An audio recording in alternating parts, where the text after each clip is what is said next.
Boa noite, meus irmãos, amigos presentes.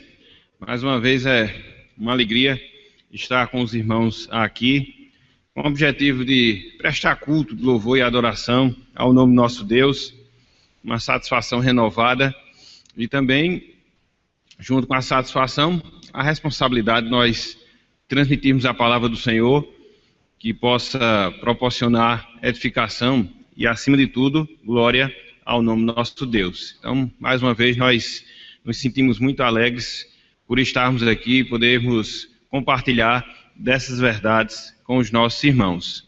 Meus irmãos, amigos presentes, eu lhes convido a abrirem as suas Bíblias na carta escrita pelo apóstolo Tiago, capítulo 1. Assentados como os irmãos, os amigos estão, a gente vai fazer a leitura nesse texto. Carta do apóstolo Tiago, capítulo 1. Nós vamos ler os versos que encontramos, o texto que encontramos entre os versos 2 a 11. Carta do apóstolo Tiago, capítulo 1, versículos 2 até o verso número 11. Então, logo todos tenham aberto, nós iremos fazer a leitura do texto sagrado.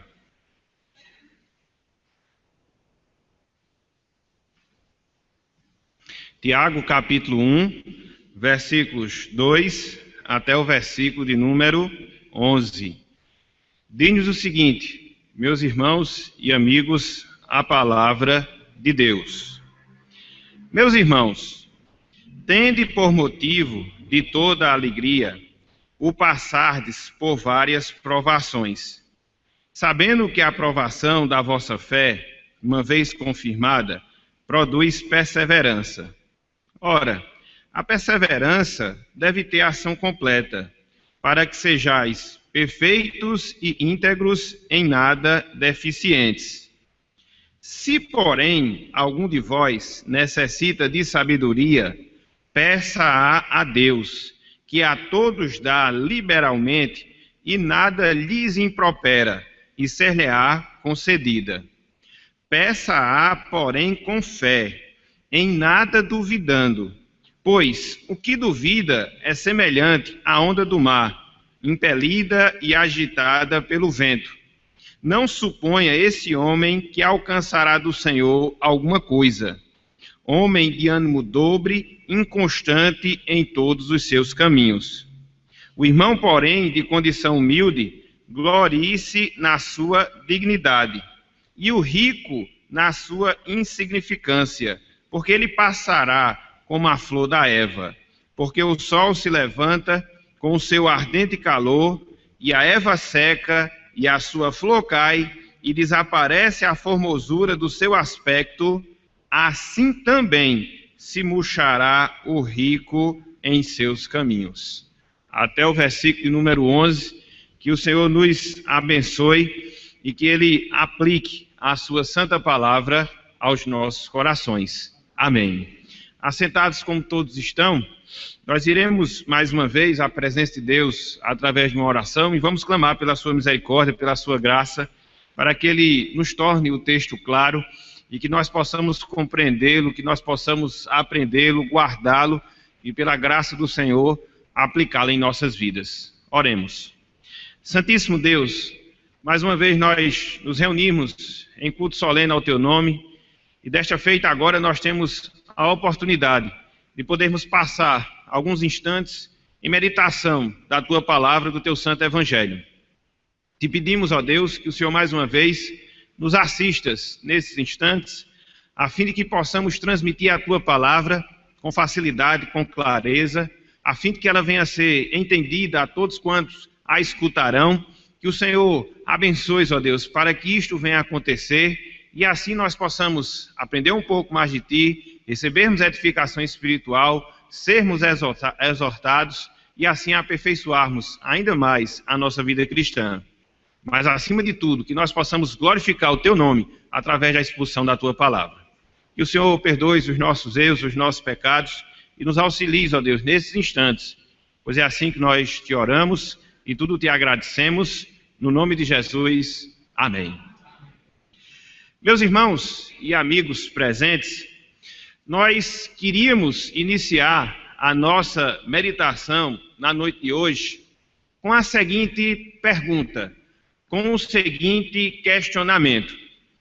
Quem aqui já não foi ou está sendo provado? Quem aqui já não foi ou está sendo provado? Apesar de ser, e de fato é, um questionamento básico, simples, nós não podemos negar, irmãos e irmãs, que nós temos uma grande dificuldade. Nós temos um grande problema em lidarmos com as provações que nos sobrevêm. E quando nós analisamos a nossa vida, quando nós analisamos a nossa vida cristã, nós percebemos que as provações, elas acontecem de várias maneiras. Elas acontecem de várias formas em nossas vidas. Às vezes, as nossas provações podem se constituir na dor que nós sentimos pela perda de um ente querido. Às vezes, as nossas provações, elas se constituem nas dificuldades financeiras que a vida nos proporciona. Às vezes, as nossas provações, elas estão relacionadas a problemas de saúde que nós enfrentamos ou que pessoas próximas a nós enfrentam. Às vezes, as nossas provações, elas ocorrem pelo fato das pessoas nos perseguirem em virtude do evangelho que nós aceitamos. Às vezes, nós temos uma tentação específica a trabalhar em nossas vidas. Enfim, se nós fôssemos exemplificar, se nós fôssemos mencionar, nós poderíamos colocar vários e vários exemplos de provações com as quais nós lidamos na nossa vida cristã. Mas não só isso. Não só temos que lidar com provações variadas. Nós também lidamos com provações intensas, dependendo da situação, dependendo do momento.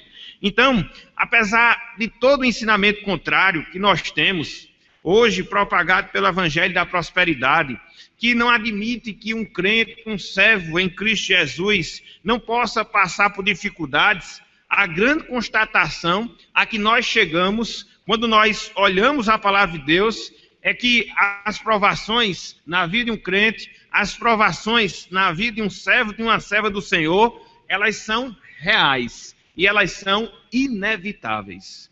Elas são reais e elas são inevitáveis. Dessa forma, meus irmãos, meus amigos, além de mostrar a realidade, além de mostrar a inevitabilidade das provações, o Evangelho de Cristo, ele nos ajuda também a enfrentar essas provações que são reais, a enfrentar essas provações que são inevitáveis, de maneira que as provações representam para nós uma fonte de bênção espiritual. Então, dito de maneira mais simples, o Evangelho de Cristo nos ajuda a lidar com as provações, fazendo com que nós possamos tirar proveito dessas provações para nós nos enriquecermos e crescermos em termos espirituais.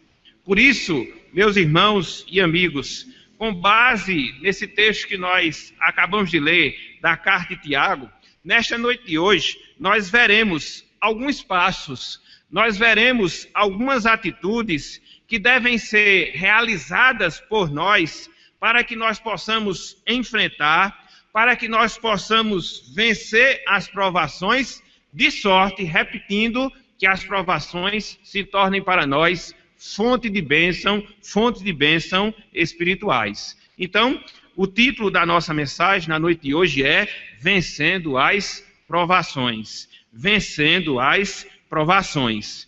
Contudo, antes de nós entrarmos na consideração do texto em si, que acabamos de ler, eu queria dar um panorama geral desta carta de Tiago.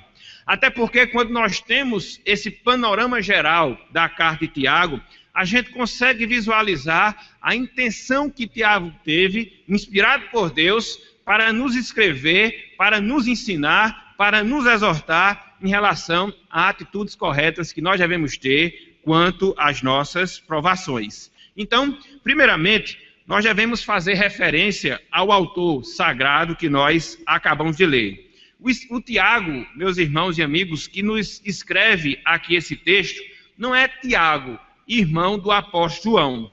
Porque conforme registra o livro de Atos, lá no capítulo 12, versículos 1 a 2, eu não vou fazer a leitura desses textos por amor ao tempo, esse Tiago, que foi um dos primeiros apóstolos chamados por Cristo, irmão do apóstolo João, ele havia sido morto justamente nesse período, justamente nesse tempo. Então, se o Tiago que nos escreve aqui não é o Tiago apóstolo, quem é esse Tiago aqui? Esse Tiago que nos escreve é Tiago, meio-irmão do Senhor, meio-irmão do Senhor Jesus Cristo. Conforme registra o Evangelho de Mateus, capítulo 13, o Senhor Jesus, ele não foi filho único, ele teve outros irmãos que vieram depois dele, por isso que nós dizemos que ele era meio-irmão do Senhor, irmão por parte de mãe, vamos assim dizer. Então, é justamente esta pessoa, esse meio-irmão do Senhor Jesus, que nos escreve aqui. Nos tempos em que Tiago viveu, ele tinha um apelido com o qual ele era identificado pelas pessoas. Ele se chamava Tiago o Justo, em virtude da sua vida de fidelidade, em virtude da sua vida de devoção e devoção a Deus. E ele tinha também um segundo apelido, Tiago, Joelho de Camelo. E por que ele tinha esse apelido? Em virtude dos seus joelhos, eles serem bem afetados, parecidos com joelhos de camelo, por ele ter uma vida constante de oração. Então, quando nós lemos lá em Atos, capítulo 15, versículos 12 e 13, no Concílio de Jerusalém, nós iremos observar a figura de Tiago, que nos escreve aqui, sendo um dos líderes da igreja em Jerusalém. Se nós seguimos lá para Gálatas, capítulo 1, versículo 18, nós veremos o apóstolo Paulo também fazendo referência a Tiago, nesta condição que ele ocupava como líder da igreja lá na cidade de Jerusalém. Então, foi esta pessoa que nos escreveu, foi esta pessoa que Deus a usou para que pudesse nos ensinar e nos ensinar acerca da aprovação. E, além disso, no que diz respeito à sua vida, é interessante nós observarmos a forma como esse servo do Senhor, ele morreu. Ele morreu por volta do ano 60 da nossa era. Depois de ter sido apedrejado, ele foi levado ao alto do templo, desafiado a renegar o Senhor Jesus Cristo, e pelo fato de ele não ter renegado, ele foi atirado do alto, e assim ele teve uma morte instantânea justamente por causa da sua fidelidade. Então, foi este homem que Deus, repito, usou para que ele pudesse nos falar acerca da provação. E é interessante, meus irmãos e amigos, que quando nós lemos essa carta de Tiago, nós percebemos que Tiago, ele teve pelo menos dois objetivos, ele teve pelo menos duas finalidades, usado por Deus para nos escrever esse texto, que parte dele nós iremos considerar na noite de hoje. Então, a primeira razão, a primeira finalidade que Tiago teve em nos escrever esta carta foi justamente consolar os irmãos diante das dificuldades que eles experimentavam. É fato, quando nós olhamos a história da igreja, sobretudo no primeiro século, que os nossos irmãos do passado, eles eram por demais perseguidos. Inicialmente, eles eram perseguidos pelos judeus, mas, principalmente, eles foram perseguidos pelo Império Romano, que era o domínio político da época. E esta perseguição, ela se deu justamente por causa da posição, justamente por causa da fidelidade que os nossos irmãos, eles tiveram no passado. Conforme a história registra, o Império Romano, ele tinha características pagãs, ou seja, adorava a várias divindades. Então, na medida em que os cristãos se comportavam e adoravam tão somente a Deus, então isso era a explicação deles serem perseguidos, de serem vistos de maneira negativa, e por isso eles passaram por grandes dificuldades, por grandes provações, principalmente esses judeus, esses cristãos para quem Tiago ele escreve aqui. Eram judeus convertidos ao cristianismo, que moravam fora da Palestina e que tinham grandes dificuldades para vivenciar o evangelho nas suas respectivas cidades. Então, tendo em vista essa realidade de provações, tendo em vista essa realidade de perseguições, Tiago, ele se dirige àqueles irmãos para poder consolá-los diante das dificuldades que eles experimentavam. Mas não só isso. Uma segunda finalidade, um segundo objetivo pelo qual Tiago escreveu essa carta era estimular os irmãos para quem ele se dirigia quanto à necessidade deles vivenciarem na prática o cristianismo. Infelizmente, era um aspecto negativo que caracterizava aqueles irmãos para quem Tiago se dirige. Eles eram cristãos superficiais. Havia necessidade não só deles terem a doutrina correta, mas também de viverem essa doutrina na prática, nas suas vidas. Então, tendo em vista essa deficiência, a primeira delas, a questão da aprovação, a segunda delas, deficiências no que diz respeito à prática do cristianismo, Tiago chama justamente a atenção desse fato, para que eles fossem obedientes e não meramente ouvintes do evangelho, ouvintes da palavra. E que essa obediência, ela deveria também ser vista quando eles fossem provados, quando eles fossem perseguidos por causa do evangelho. Então, feitas essas considerações iniciais, retornemos à pergunta que nós fizemos logo no início da nossa meditação. Como enfrentar, meus irmãos, minhas irmãs, de maneira bíblica, as provações em nossas vidas? Como é que nós podemos e devemos nos comportar diante das dificuldades que muitas vezes nos sobrevêm? Como é que nós podemos exercer o cristianismo no seu aspecto prático, na sua vida, mesmo diante das aflições que a vida ela nos proporciona, muitas vezes por causa do evangelho, muitas vezes por causa da palavra do Senhor? É o que nós tentaremos responder com a graça do Senhor e a sua palavra na noite de hoje. Então, quando nós olhamos para esse texto, nós podemos perceber nós podemos perceber duas, nós podemos perceber pelo menos 3 atitudes, 3 ações que devem estar presentes em nossas vidas quando nós formos provados, para que possamos agir de maneira prática no que diz respeito àquilo que a Bíblia nos ordena, e assim as provações irão servir para nós como fonte de bênção, como fonte de crescimento e crescimento espiritual. Então, em primeiro lugar, a primeira atitude, a primeira ação que deve estar presente em nossas vidas, diante das provações que nós enfrentarmos, é que, meus irmãos, meus amigos, nós devemos ter nas dificuldades um motivo de grande alegria. Nós devemos ter nas dificuldades um motivo de grande alegria. Está aí, entre os versos 2 até o verso de número 4. A palavra de Deus diz: meus irmãos, tende por motivo de toda alegria o passardes por várias provações, sabendo que a aprovação da vossa fé, uma vez confirmada, produz perseverança. Ora, a perseverança deve ter ação completa, para que sejais perfeitos e íntegros, em nada deficientes.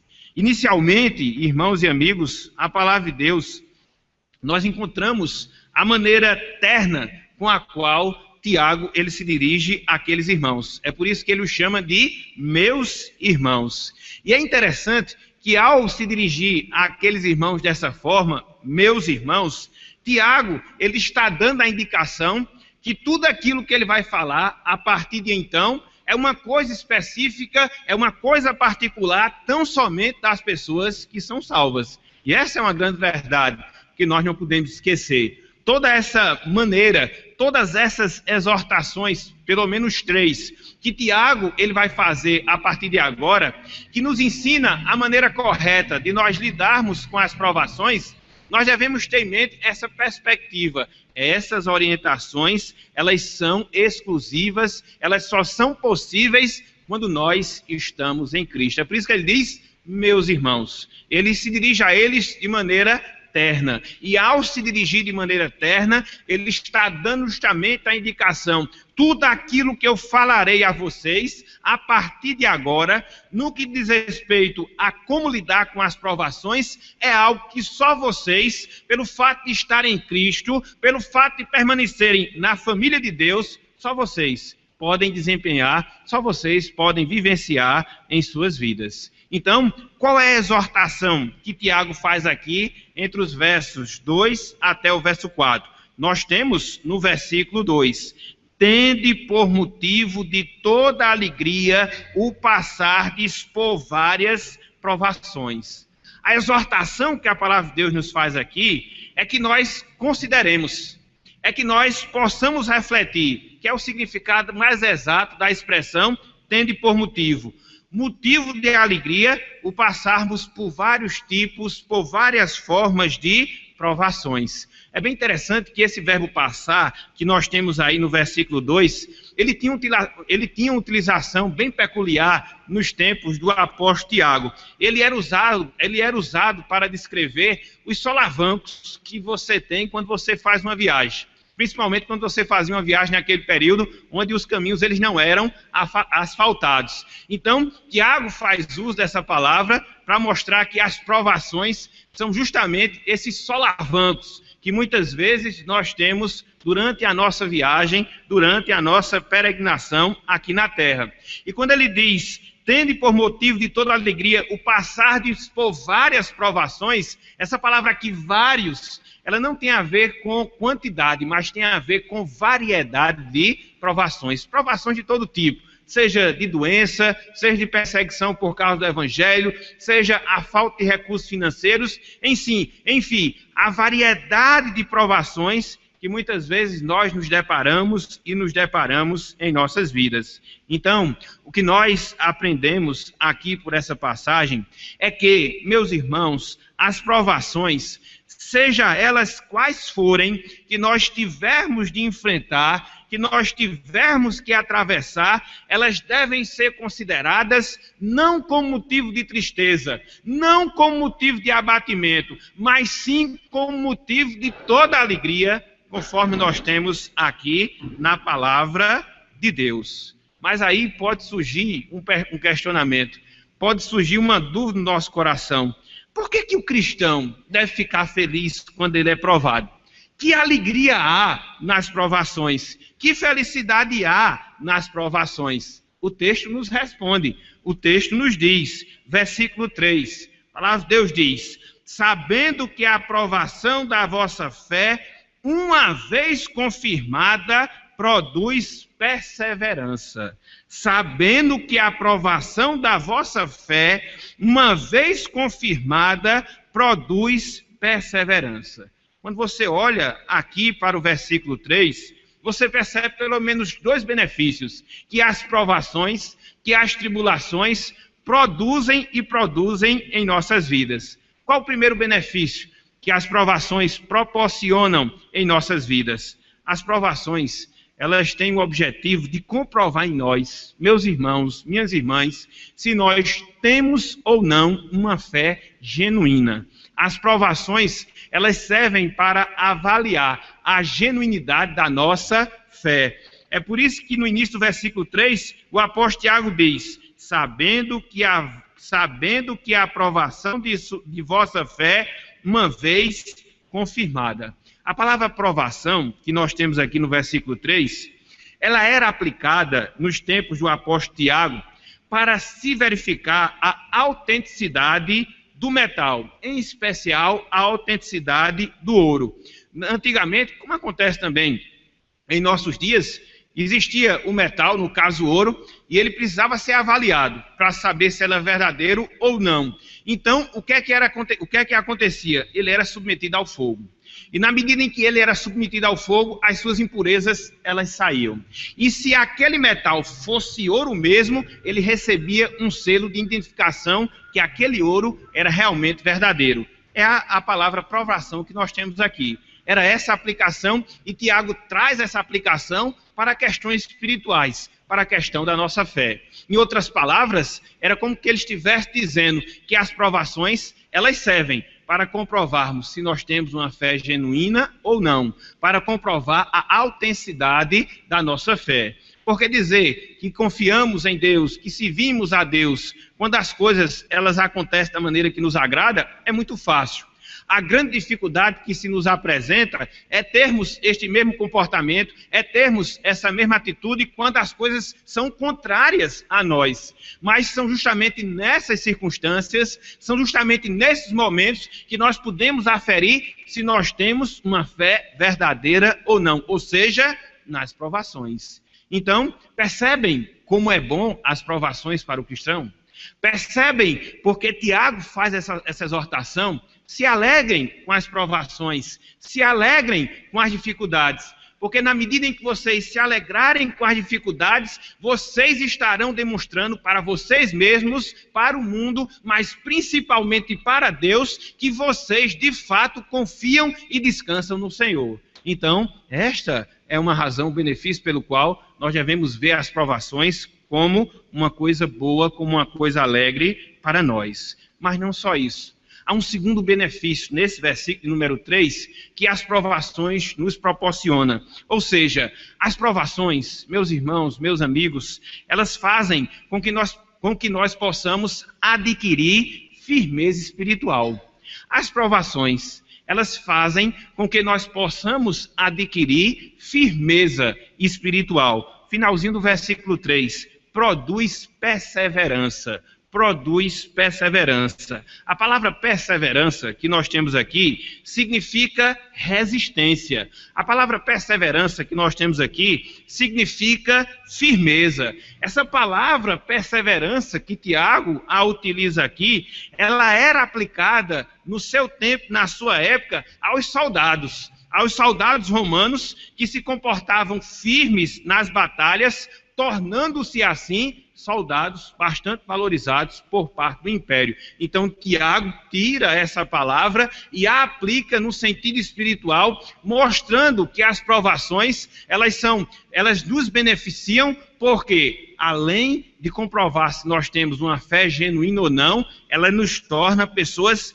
firmes no sentido espiritual. Então, é por isso que Tiago exorta, meus irmãos, tende por motivo de toda alegria o passardes por várias provações, porque elas comprovam que vocês têm uma fé genuína e porque elas lhes dão firmeza e firmeza espiritual. E o interessante, meus irmãos e amigos, é que essa firmeza espiritual, proveniente de nós vermos as nossas provações como motivo de alegria, nos conduz a um outro resultado, proporciona em nós um outro benefício, a saber, a maturidade espiritual. Se não, atentemos para o que o versículo diz, o versículo 4 nos diz, versículo 4, ora, a perseverança, que foi a mesma perseverança que ele falou no versículo 3, que essa firmeza espiritual,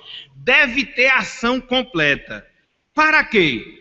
Para que sejais perfeitos e íntegros, em nada deficientes. Perfeitos e íntegros, em nada deficientes. Então, o que é isso? Senão maturidade e maturidade espiritual. A palavra perfeito que nós temos aqui no versículo 4, ela não se refere à perfeição, no sentido de não pecar mais. Ela não se refere à perfeição no sentido absoluto, mas essa palavra que nós temos aí traduzida em nossa língua como perfeitos, ela indica um relacionamento correto com Deus. Ela indica uma pessoa que procura fazer a vontade de Deus. Ela denota uma pessoa que procura andar nos caminhos do Senhor. Então, quando você vê uma pessoa assim, e essa é a figura que a Bíblia nos dá, aquela pessoa é uma pessoa perfeita. Não no sentido de não pecar mais, mas no sentido de procurar andar nos caminhos do Senhor. Mas Tiago usa não somente essa palavra aqui, perfeitos, ele usa também a palavra íntegros. Isso tem a ver com integridade, ou seja, é uma pessoa completa, é uma pessoa que mostra as virtudes cristãs, todas as virtudes cristãs em sua vida. Foi por isso que Tiago usou a palavra íntegros aqui. Mas não só isso, ainda ele fala em nada deficientes. O significado dessa palavra é bem parecido com o significado da palavra íntegros, mas só tem uma diferença. Esse em nada deficientes, essa expressão, significa a pessoa que é completa, a pessoa que não perde nenhuma virtude cristã, mesmo quando ela é provada, mesmo quando ela passa por dificuldades. Então, quando você visualiza essa verdade, você percebe que além de comprovar uma fé genuína, além de nos tornar firmes espirituais, as provações também nos tornam maduros na nossa comunhão com Deus, na nossa vida com Deus. Então, nós temos assim o primeiro passo. Nós temos assim a primeira atitude que deve ser dada por nós para vencermos as provações segundo as orientações do Evangelho de Cristo. Ou seja, diante das provações, nós devemos ter como razão, como motivo, a alegria. Porque as provações, elas comprovam que nós temos uma fé verdadeira, as provações produzem em nós firmeza espiritual e as provações nos faz pessoas maduras, ou seja, pessoas perfeitas, pessoas íntegras, pessoas em nada deficientes. Então, nós temos aqui a primeira atitude, nós temos aqui a primeira ação, que deve estar presente em nossas vidas diante das provações. Ver as provações como motivo de toda alegria. Ver as provações como motivo de todo regozijo. Não pela provação em si, mas por aquilo que a provação ela produz e produz em nossas vidas. Mas diante disso, nós podemos nos perguntar, mas pastor, isso é tão difícil. Humanamente falando, é impossível. E eu concordo com você. É impossível você ter essa postura em termos humanos. Nós não temos essa capacidade. Em nós, humanamente falando, não há forças para que a gente possa, por nós mesmos, a reagir assim diante das tribulações, diante das provações. Então, se Deus nos exige que nós devemos ser alegres diante das provações, de um lado, e se do outro lado olhamos para nós mesmos e não vemos capacidade de agirmos dessa forma, o que é que nós devemos fazer? Qual deve ser a nossa postura? Qual deve ser o nosso comportamento? É o segundo passo que nós devemos dar diante das provações. Ou seja, nós devemos pedir sabedoria a Deus. Diante das provações, para podermos encará-las como motivo de toda alegria, nós devemos pedir sabedoria a Deus. Senão, vejamos, versículos 5 até o versículo de número 8. Diz o seguinte, a palavra de Deus. Se, porém, algum de vós necessita de sabedoria, peça-a a Deus, que a todos dá liberalmente e nada lhes impropera e ser-lhe-á concedida. Peça, porém, com fé, em nada duvidando, pois o que duvida é semelhante à onda do mar, impelida e agitada pelo vento. Não suponha que esse homem alcançará do Senhor alguma coisa, homem de ânimo dobre, inconstante em todos os seus caminhos. Em primeiro lugar, diante dessa passagem que nós lemos, se faz necessário nós destacarmos a ligação que há entre o versículo 4 e o versículo 5. No versículo 4, conforme nós vimos, nós percebemos que as provações produzem em nós amadurecimento. Amadurecimento em termos espirituais. E é por isso que o apóstolo Tiago diz, perfeitos e íntegros em nada deficiente. Então, nós podemos ver aqui que a condição é alta, a exigência é alta. Podemos reagir assim diante das provações é um tanto quanto difícil. Então, vendo essa possibilidade, vendo essa incapacidade que nós temos, o que é que nós devemos fazer? O que é que Deus nos manda fazer?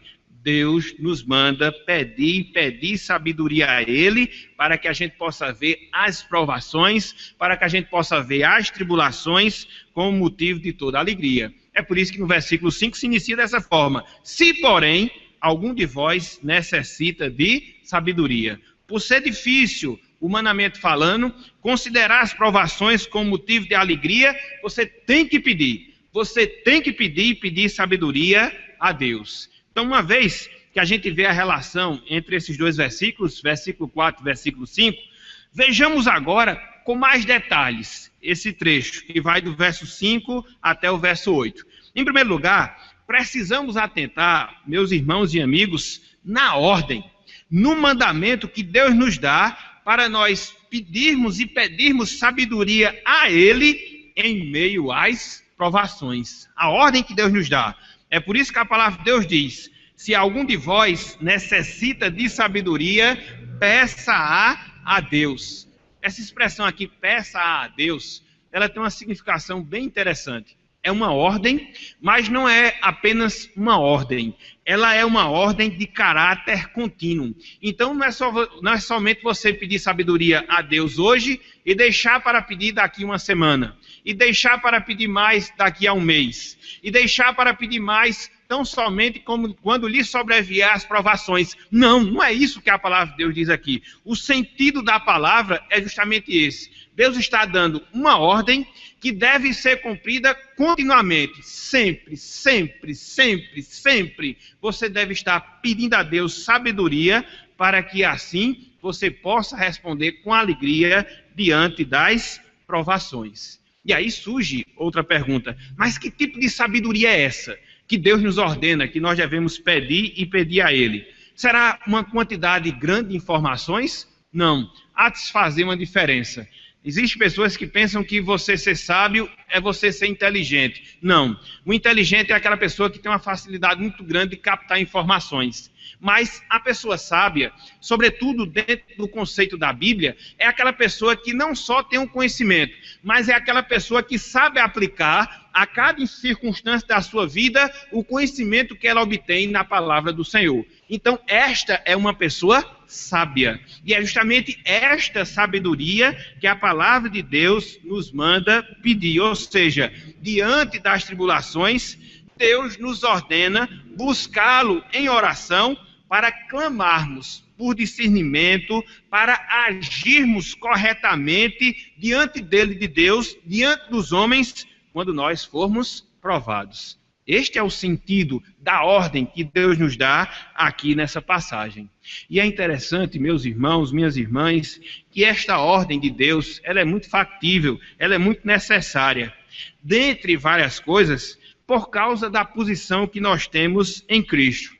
Se nós analisarmos bem a vida humana, nós perceberemos que todas as pessoas, num certo sentido, num certo momento, de uma certa forma, elas serão provadas. Todas, todas, todas, todas. Então, quando você olha para a realidade humana, mais cedo ou mais tarde você vai ver que as provações elas se tornam reais. Mas acontece o seguinte, nós somos cristãos. Então, as nossas provações, elas não podem ser remediadas de acordo com aquilo que a gente acha ser correto. De acordo com aquilo que a gente acha ser certo. A visão humana, ela é assim. Diante das provações, ela procura dar a sua própria solução, muitas vezes contrariando aquilo que Deus nos ordena na sua palavra. Mas nós somos de Cristo. Somos cristãos. Nós não podemos agir de qualquer maneira. Nós não podemos remediar as nossas provações de qualquer forma. Então, diante disso, para podermos agir corretamente diante das provações, precisamos de quê? Precisamos da sabedoria, desse discernimento, dessa reflexão, para que assim nós possamos agir da maneira que Deus quer, inclusive nas provações. Mas o interessante, irmãos e amigos, seguindo a sequência do texto, é que, além da ordem que nós temos aqui, que Deus nos faz, para nós pedirmos a Ele, pedirmos sabedoria diante das aflições, o texto, a palavra de Deus, nos dá também algumas razões, nos dá alguns motivos, algumas motivações pelas quais a gente pode ter essa ousadia, a gente pode ter essa disposição de, diante das provações, clamarmos e continuarmos clamando a Deus por sabedoria. Então, quais são as razões? Quais são as motivações que nós temos de sermos ousados diante de Deus e clamarmos a Ele por sabedoria diante das provações? Nós encontramos justamente no versículo número 5. também no versículo número 5. Olhem só, a parte final do versículo 5. Se, porém, algum de vós necessita de sabedoria, peça a Deus. Prestem atenção agora nesse detalhe. Que a todos dá liberalmente. Que a todos dá liberalmente. Essa expressão aqui, dá liberalmente, ela significa, literalmente falando, dá sem negociação. Dá de maneira livre. Dá de maneira abundante. Dá de maneira generosa. A ideia aqui é que Deus não retém nada. No caso, Ele não retém a sabedoria. Quando nós pedimos, quando nós clamamos, quando nós suplicamos por sabedoria, Deus ele é generoso. Ele é liberal em responder às nossas orações e nos dá, assim, a sabedoria. É uma primeira motivação. Por isso nós devemos orar. Porque Deus nos garante aqui que Ele mesmo é generoso, que Ele mesmo é abundante e que Ele vai nos suprir de toda a sabedoria que porventura nós precisarmos para passarmos as provações. Mas não só isso. Nós encontramos também uma segunda razão pela qual nós devemos orar e sermos ousados em oração pedindo por sabedoria. Também no versículo 5, na partezinha final. E nada lhes impropera e ser-lhe-á concedida. Ou seja, Deus ele tem prazer em nos dar sabedoria. O verbo aqui, improperar, significa passar em rosto. Então Deus não faz isso. Eu vou lhe dar sabedoria, mas eu vou lhe dar só essa vez. Eu vou lhe dar sabedoria, mas se você não souber utilizá-la, eu não darei mais. Não, Deus não faz isso. Ele não passa isso em rosto. Ele tem prazer em nos dar sabedoria diante das provações, para que assim nós possamos nos alegrar nela e produzir todos aqueles efeitos que nós vimos no ponto anterior. Então, meus irmãos, aqui você encontra uma coisa fantástica. Você encontra a ordem que Deus dá. Peçam sabedoria, peçam sabedoria, peçam sabedoria. Por quê? Porque eu sou generoso. Porque eu tenho prazer em dar sabedoria, para que vocês possam atravessar a provação, alegrando-se nela e se beneficiem de tudo aquilo que está reservado para vocês ao se alegrarem diante das provações. Então nós precisamos pedir, nós devemos pedir, e Deus quer que nós, de fato, peçamos e peçamos a Ele. Contudo, meus irmãos, meus amigos, existe uma condição que Deus coloca para Ele nos dar essa sabedoria. E qual é a condição que Ele coloca para que recebamos dele a sabedoria? Nós precisamos de fé. Nós precisamos de fé. Se não, vejamos o que nos diz aqui o versículo 6. Peça-a, porém, com fé, em nada duvidando, pois o que duvida é semelhante à onda do mar, impelida e agitada pelo vento. Então, quando nós pedimos, mas pedimos sem fé, Deus não vai responder às nossas orações. E por isso Ele não vai nos dar sabedoria. A fé, a que Tiago faz referência aqui, não é fé no sentido salvador, até porque ele já se dirige a pessoas que são crentes. Mas a fé a que Tiago faz referência e que Deus exige de cada um de nós para que recebamos dele a sabedoria, tem a ver, meus irmãos, meus amigos, com a firme confiança, com a firme certeza de que Deus se agrada de nós e que Ele vai nos dar aquilo que nós precisamos. No caso em questão, Deus, Ele vai dar a sabedoria. Porque se nós não pedirmos com fé, conforme o próprio texto nos diz, se nós duvidarmos em nosso coração, Deus não vai nos dar essa sabedoria. Deus ele não vai nos dar essa sabedoria. É justamente o que ele fala no versículo 7. Olhem só o que ele diz aqui no versículo 7. Não suponha que esse homem alcançará do Senhor alguma coisa. Que coisa? Sabedoria. Por quê? Porque pediu sem fé. E se não bastasse isso, o fato de Deus não responder às nossas orações, se nós não pedirmos com fé, a palavra de Deus aqui descreve a pessoa que se dirige a Deus em oração pedindo sabedoria, mas faz sem fé. A palavra de Deus compara essa pessoa com a onda do mar. Olhem aí, finalzinho do versículo 6. É semelhante à onda do mar, impelida e agitada pelo vento. Então, qual é a característica que nós podemos enxergar das ondas do mar? Elas são sem firmezas. Se o vento dá de um lado, ela vai para o outro. Se o vento vem do outro, ela vai para o outro. Então, elas vão de um lado para outro. Assim é a pessoa que se dirige com falta de fé em Deus quando ele vai pedir sabedoria. É uma pessoa que é sem firmeza. É uma pessoa que é sem firmeza. Mas não só isso. Quando nós não acompanhamos com fé as nossas orações por sabedoria diante das provações, a Bíblia nos descreve como pessoas inconstantes. Olhem só, o versículo de número 8. Homem de ânimo dobre, inconstante em todos os seus caminhos. Essa expressão aqui, ânimo dobre, significa duas almas, significa duas vontades. Então, assim é a pessoa que se dirige a Deus sem fé. Ela não sabe o que quer, não sabe se confia, não sabe se deixa de confiar, não sabe se vai receber, se não vai receber. Então, é uma pessoa que possui duas vontades, é uma pessoa que possui duas almas. Ela é inconstante, conforme a palavra de Deus nos diz aqui.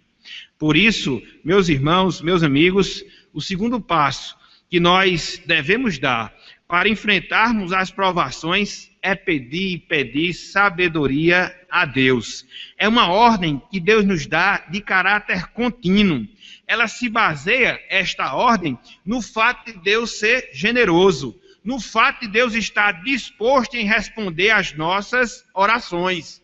Contudo, Deus só nos dará sabedoria se nós apresentarmos fé, confiança, certeza que Ele vai responder e dar aquilo que nós precisamos. Porque se nós nos dirigirmos a Deus sem fé, nós seremos comparados às ondas do mar. Nós seremos descritos como pessoas inconstantes, de duas almas, de duas vontades. E não é esta a vontade que Deus ele tem reservada para cada um de nós. Então, em primeiro lugar, diante das provações, nós devemos responder com alegria. Agora, não é fácil, é difícil. E por causa disso, nós devemos pedir a Deus sabedoria, para que assim nós possamos proceder. Mas não só isso. Em terceiro e último lugar, há um terceiro passo que nós podemos dar para enfrentarmos as provações e vencê-las, de sorte que possamos extrair delas riquezas espirituais para nós. Ou seja, a terceira atitude, o terceiro comportamento que Deus exige de nós diante das tribulações, diante das provações, é que nós, meus irmãos, minhas irmãs, devemos nos orgulhar. Devemos nos orgulhar da nossa posição em Cristo. Nós devemos nos orgulhar da nossa posição em Cristo. Vejam aí, versículos 9 até o versículo número 11. O irmão, porém, de condição humilde, glorie-se na sua dignidade, e o rico na sua insignificância, porque ele passará como a flor da erva, porque o sol se levanta com o seu ardente calor, e a erva seca, e a sua flor cai, e desaparece a formosura do seu aspecto. Assim também se murchará o rico em seus caminhos. Aqui nesse texto, Tiago exorta os irmãos pobres a se orgulharem. A se orgulharem de quê? Da sua posição em Cristo Jesus. Por quê? Porque os ricos, com as suas riquezas, iriam passar rapidamente. Dessa forma, meus irmãos, minhas irmãs, quando as circunstâncias em nossas vidas mudarem drasticamente, quando acontece com alguns aspectos ou com alguns momentos no sentido financeiro, a gente não pode se abalar com elas. Por quê? Em virtude de nós sabermos a nossa posição em Cristo. É fato que muitas vezes isso acontece. Algumas das nossas provações estão ligadas à área financeira. Mas mesmo quando isto acontecer, a exortação que a palavra de Deus nos traz é que nós devemos nos gloriar naquilo que nós somos, naquilo que nós temos em Cristo Jesus. Tiago aqui, ele está se dirigindo a irmãos pobres. Por isso ele utiliza a expressão, o irmão de condição humilde. Ou seja, era aquela pessoa que não detinha posse, seja porque ela não tinha, ou que ela não detinha posse no sentido de não ocupar uma posição de destaque na sociedade. Então, isso poderia acontecer. isso poderia acontecer. Mas a exortação que Tiago faz é que, mesmo que aquelas pessoas tivessem que enfrentar aquela situação, mesmo que elas tivessem que se deparar com a escassez de recurso financeiro, o que Tiago chama a atenção é o orgulho que elas deveriam ter pelo fato de serem e serem de Cristo. É por isso que ele diz: o irmão, porém, de condição humilde, glorie-se na sua dignidade. A palavra aqui, gloriar-se, ela significa orgulhar-se, ela significa alegrar-se, ela significa regozijar-se. Em que? O texto diz: na posição que eles desfrutavam em Cristo. É por isso que ele usa essa palavra aqui, glorie-se na sua dignidade. Essa palavra aqui, dignidade, significa alta posição. Em vários momentos, o apóstolo Paulo utiliza essa palavra, que na nossa língua, que nesse texto, está sendo traduzida pela palavra dignidade, para descrever a realidade futura que nós teremos em Cristo, para descrever a nossa presença na eternidade junto com Deus. Então, Tiago faz uso dessa palavra para mostrar aos irmãos pobres que, diante da escassez, diante da falta de recursos, que é um tipo de provação, eles deveriam se orgulhar, eles deveriam se alegrar, eles deveriam se regozijar por causa daquilo que eles eram em Cristo. A certeza de salvação, a certeza de vida eterna que eles tinham e tinham no Senhor. Assim, Deus ordena ao seu povo que se orgulhe naquilo que eles são em Cristo Jesus. E esse orgulho, ele deve estar presente mesmo diante das provações de caráter material, quando a escassez tornar-se uma realidade em nossas vidas. Esse sentimento, meus irmãos, minhas irmãs, ele serve de auxílio para cada um de nós, para que nós não nos abatamos diante de tais momentos. É por isso que muitas vezes o ímpio ele se desespera, principalmente quando ele é uma pessoa de abundância em termos materiais, e de uma hora para outra as coisas mudam e ele perde tudo aquilo que adquiriu. Ele fica desesperado. O cristão, por sua vez, não. Porque ele sabe que mesmo que ele perca os seus recursos, mesmo que ele perca as suas riquezas materiais, ele sabe que tem um tesouro, ele sabe que tem uma riqueza garantida e guardada para ele nos céus. É por isso que ele se alegra. Está vendo a mudança de percepção, como a percepção bíblica é diferente? E quando você consegue ter essa visão, você sabe, eu posso ser provado, eu posso passar por dificuldades, eu posso passar por escassez, eu posso passar por problemas de saúde, eu posso ser perseguido por causa do Evangelho, eu posso até morrer por causa do Evangelho, mas uma coisa eu tenho certeza, que o meu tesouro está guardado na eternidade. Então, isso auxilia a passar na aprovação. Você não vai ficar abatido, deprimido, triste, pensando que o mundo se acabou para você. Na verdade, o mundo deve se acabar, porque a gente tem que ter a visão celestial. Então, isso lhe dá uma perspectiva diferente, isso lhe dá uma visão diferente para você enfrentar a aprovação, não confiando em si mesmo, mas confiando naquilo que você é em Cristo Jesus. Então, é uma percepção, é uma maneira completamente de lidarmos com as provações. Elas são reais? São. Elas são constantes? Na vida de algumas pessoas são. Mas esta é a confiança, a certeza inabalável que deve existir nos nossos corações, a esperança que não pode se apagar, mesmo diante dos momentos mais sombrios pelos quais nós tivermos de passar nas nossas vidas. A minha salvação, ela está segura e garantida nos céus, porque é o próprio Deus que promete e promete através da sua palavra. Então, é o que Tiago diz: glorie-se, glorie-se, glorie-se, glorie no Senhor por aquilo que você tem.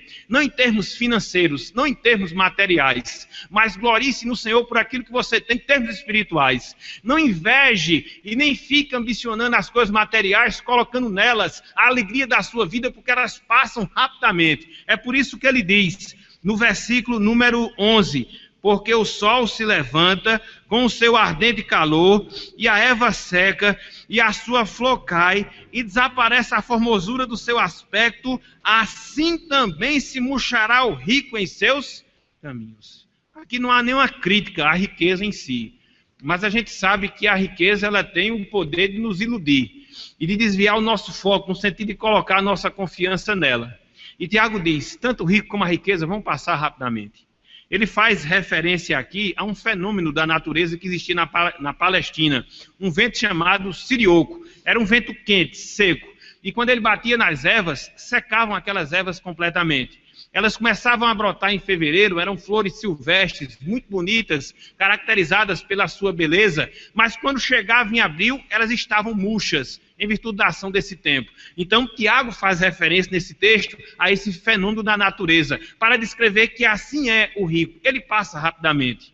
Assim é a riqueza do rico, ela passa rapidamente. Contudo, a riqueza do salvo, a riqueza do crente, ela não passa rapidamente, muito pelo contrário, ela está eterna e segura nos céus.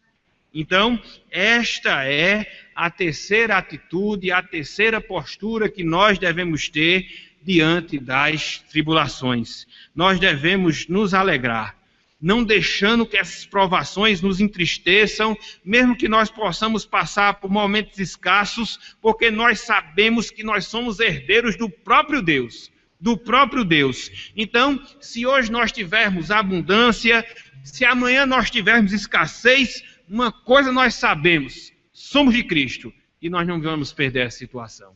Podemos perder as coisas materiais, podemos perder a saúde, podemos perder muitas coisas, mas nunca, nunca nós iremos perder aquilo que nós somos e aquilo que nós temos em Cristo Jesus. Portanto, meus irmãos, nesta noite de hoje, nós vimos pelo menos 3 passos que devem estar presentes nas nossas vidas, diante das tribulações que muitas vezes batem na porta da nossa vida. Primeira delas, nós devemos ter nas dificuldades um motivo de grande alegria. Alegria no Senhor por tudo aquilo que as dificuldades promovem em nossas vidas. Em segundo lugar, para que esta venha a ser a nossa atitude, nós devemos pedir muita sabedoria a Deus, porque Deus manda que nós peçamos a Ele sabedoria. E em terceiro lugar, nós devemos nos orgulhar na posição que nós temos em Cristo para podermos passar pelas tribulações em nossas vidas. Então, diante de tudo aquilo que nós vimos, diante de tudo aquilo que nós consideramos, queria dar 2 últimos conselhos finais na noite de hoje. Em primeiro lugar, para nós, irmãos e irmãs, que pertencemos a Cristo. Se tem uma coisa que a gente deve ambicionar na nossa vida, é que a gente possa amadurecer, é que a gente possa se fortalecer em termos espirituais. Essa deve ser a nossa ambição. Esse deve ser o desejo que deve existir nos nossos corações. Agora saibamos de uma coisa: a maturidade espiritual, a firmeza espiritual, elas não vão se dar acidentalmente. Elas não vão se dar naturalmente nas nossas vidas. A gente vai ter que passar por uma escola. E o nome dessa escola chama-se provação. Isso é inevitável. Não adianta a gente iludir as pessoas, como muitos iludem, prometendo muitas coisas, saúde, prosperidade, felicidade e tudo mais, pensando e instruindo, inculcando na mente das pessoas que nunca elas serão provadas. Isso é um engano, isso é uma mentira. O apóstolo Paulo diz que todos aqueles que vivem piedosamente padecerão perseguições. O Senhor Jesus Cristo disse lá em João 16:33 que no mundo nós teríamos aflições. Então, esta é a escola pela qual obrigatoriamente cada um de nós devemos passar. Então, que possamos estar prontos quando nós nos matricularmos naquela escola. Que possamos estar prontos quando nós estivermos estudando naquela escola. Não é fácil, as provações elas são difíceis. Eu só me lembro do meu caso em especial. Da última vez que fui fazer uma meditação nesse sermão, a semana não foi uma semana fácil, foi uma semana difícil. Mas o que me ajudou diante daquelas circunstâncias era a lembrança que eu tinha dessas verdades. E talvez seja esta a realidade de muitos aqui. Eu não sei o que se passa na vida dos irmãos. Cada um sabe da sua situação. Talvez aqui nós tenhamos alguns irmãos que já estão sendo provados. Cada um sabe da sua vida. Contudo, eu queria dizer uma coisa a você, que está sendo provado, e você que um dia há de ser provado, mas cedo ou mais tarde isso vai acontecer. Lembre-se disso. Esta é a escola pela qual você tem que passar. Mas depois que você passar, depois que você for aprovado, você vai ser uma pessoa firme. Você vai ser uma pessoa madura espiritual. E você olhará para trás e vai dizer: foi-me bom ter passado por aflições, porque através dela eu cresci no meu conhecimento, na minha vida em relação ao Senhor. Então, não se entristeça, não se abata, levante sua cabeça, olhe para Cristo, olhe para a palavra, siga aquilo que a palavra de Deus diz, e com toda certeza você há de vencer pela graça do Senhor a aprovação nas suas vidas. Aquelas pessoas que porventura não entregaram a sua vida ao Senhor, talvez tudo isso que nós estivemos falando na noite de hoje seja um desestímulo. Mas como eu vou seguir a Cristo sabendo que eu vou ser provado? Sim, mas haverá uma grande diferença. É que na medida que você aceitar o chamado do Evangelho, na medida em que você se voltar para Cristo, na medida em que você entregar sua vida a Ele, você será aprovado. Eu não vou lhe enganar em relação a isso aí. Mas você pode ter certeza de uma coisa: você contará com o próprio Salvador ao seu lado, fazendo companhia, dando-lhe orientação, consolo, direção, alegria, paz, esperança, para que você possa passar essas provações, não se desesperando como o mundo, ou agindo de maneira errada, mas fazendo aquilo que Deus quer para a sua vida. Então, aceite o chamado do Evangelho, volte-se para o Senhor, seja atribulado, mas seja atribulado sendo dirigido e conduzido por Cristo. Que Deus nos abençoe e que Ele aplique a sua santa palavra aos nossos corações. Amém.